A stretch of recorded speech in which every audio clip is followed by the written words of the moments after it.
Hello, Luz. How are you all doing? I hope you all are good. So today here we are back with a new video on our architecture course, and this is going to be video number 5, stacked walls. I have covered basic wall as well as curtain wall. So today we would understand what is stacked wall. As I have already demonstrated for modeling wall, you will go in architecture tab, and here when you come down you can select this architectural option, and then this is the basic wall category. And if you go down at the bottom, there will be this curtain wall, and then we have this stacked wall. Okay, so what exactly is this stacked wall? You may have heard a term called stack the tower. And what is stack the tower? Stack the tower is a tower which rests on top of each other. That I mean, there is a tower which will have some dimension, and on top of that, there will be another tower which will be resting. Okay. In a similar way, in Revit, there is this stacked wall. So there are these basic walls which you see here, and these basic walls will be resting on top of each other in different layers and in different height. Okay, so if I show you on internet how exactly this stacked wall will look, so this is how it will behave. And so this is what we uh, will model today. Okay, there are these concrete blocks which are resting at the bottom, and then there is this masonry wall which is resting on top. Okay, so this we will model it. And if still you are confused with respect to the term stacked wall, you can see this stacked tower, which will help you in understanding what exactly are we talking. Okay, you see here that this is a tower, and how they are, there are these different towers which are resting on top of each other. Okay, so similarly, if there is a requirement from a client wherein they have requested that there has to be a wall of one height which has to be resting on the other wall, how you will be doing it.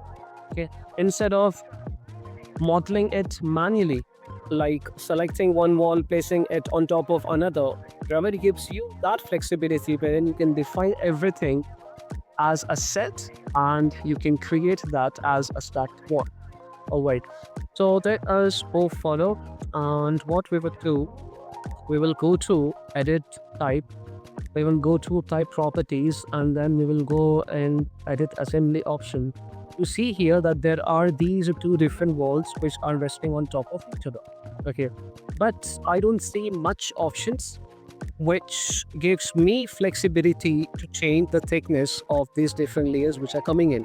If I want to change the thicknesses, where I will be going, as I have already mentioned, stacked wall is a combination of different types of basic walls. Okay, so this was the basic wall which that stacked wall comprised of. And if I want to change the thickness of this brick wall, what I will be doing, I will change this to 250 mm. And once I do that, what will happen? Once I do that, the stacked wall here will have different thickness. See, before this wall was resting somewhere here, but now as I have changed a basic wall thickness, the same changes has reflected here. So again, what is a stacked wall? Stacked wall is a wall which comprises of different basic walls which come together in different thicknesses and in different heights. Okay, so as we have understood the concept of stacked wall, now we will model one wall. And in order to do that, what we will do, we will duplicate the present stacked wall, and we would say that this has to be the exterior one, or else you can say that let this be a compound one. And what we will do now, we want a wall which has only one layer. We don't want these many layers. So what I will do, I will again go and edit assembly option. And as this is the wall, I will not do any changes to this, but again I will add a layer here, and the layer which I have added here has come down over here. So what I will do, I will go here and will select a basic type for this one. So I want this to be foundation, and let this be foundation of 300 but we will change everything. We will change the material as well as we will change other properties of this wall. So now let us say that I want this to be at an height of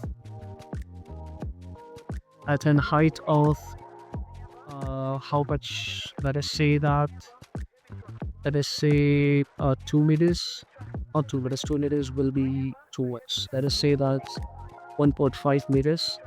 And after that, the other wall, I want this to be a brick masonry wall. So I will delete this layer which we have created, and now you see here that this wall has a cup on the other side, on the exterior side. This is the interior side, and if I want to bring this wall at the interior side, I will change the offset options here. So now this is behaving with respect to the core center line.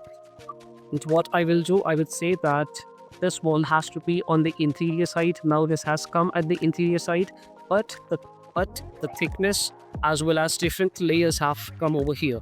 Okay, so now what I will do, I need a wall of just one layer, and now I will say that this has to be a generic wall, which is going to be a brick wall of 300 thickness. Now the thickness of the basic wall, I mean the generic wall, as well as our foundation which is resting at the bottom, is having the same thickness. Okay, so what we will do, we would first accept the changes what we have done, and then I will go again in the basic wall, and I will say that I will duplicate this foundation here. So this foundation, let us say that this should be of 400 okay, and then we'll duplicate and we will enter the size to 400 Once done, you will accept the command, and this is configured. In C2 we'll see if we can find concrete masonry units. Okay, this is fine.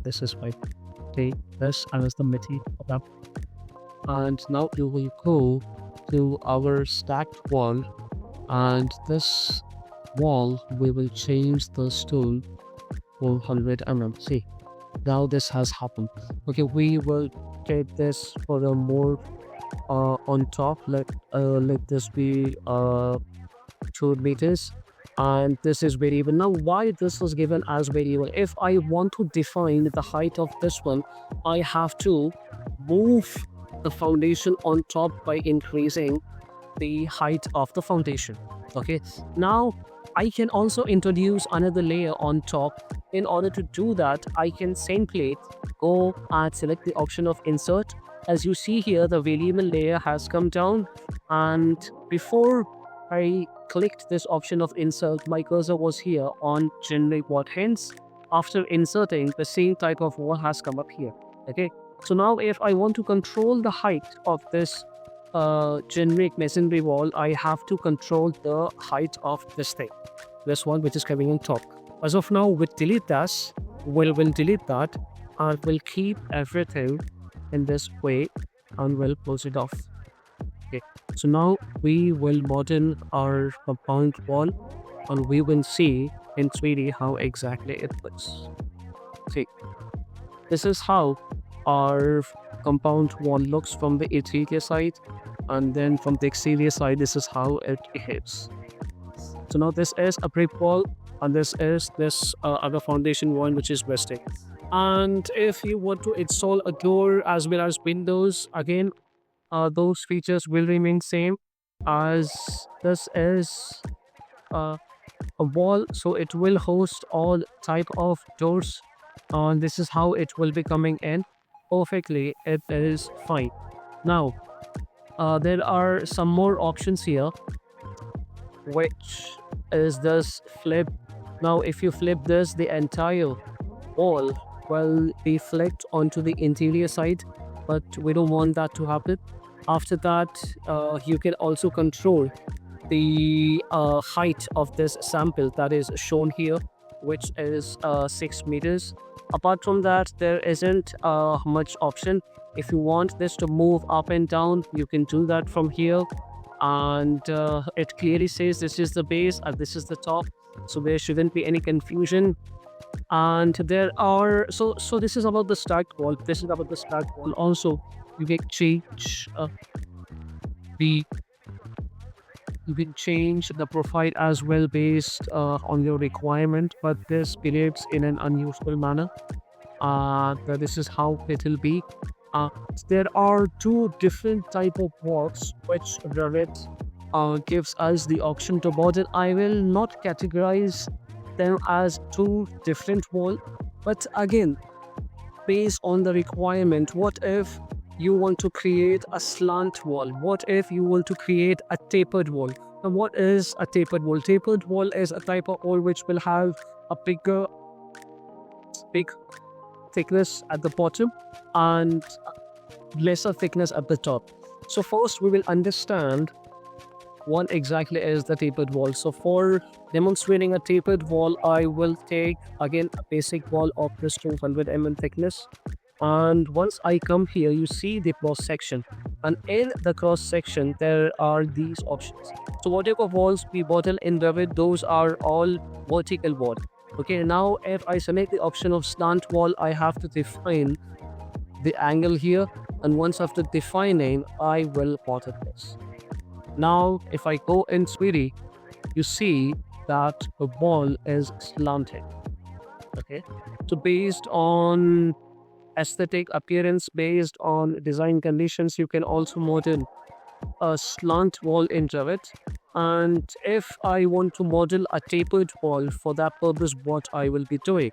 So for tapered wall, again, you can simply select the option of tapered here, but Revit will not allow you to model a tapered wall because Revit has to understand which layer of wall has been set to variable category.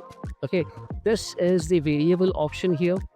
And if I select this option as variable, what will happen? Revit will understand that I am trying to model a wall which has the variable layer in the sense at the bottom it will be of one thickness and at the top it will be of one thickness.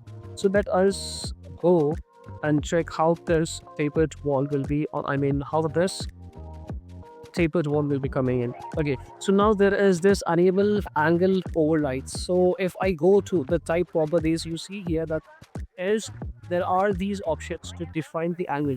So if I select this, so what this will do, this will alter the type properties of that way. So now let us say that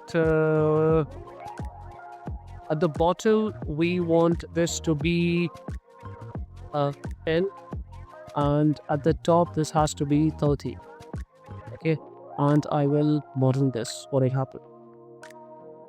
See here, this is how it is coming in. We'll keep this true as well as we'll keep this to 4. Okay, yeah, this is better for understanding here. Yeah, so now what has happened, a wall has been modeled with different thicknesses. Okay, so here there is one thickness, at the top there is another thickness. So now all these walls can be modeled in the form of a retaining wall, and this is how there are these different walls that Revit allows us to model. So again, there will be a video. Again, there will be a video number 6 wherein I will cover some more hidden features of the wall, and we will meet again very soon. So that is, I hope this video was very useful to you. Let me know in the comment section, and as always, let us rise and shine together. Thank you, Dennis.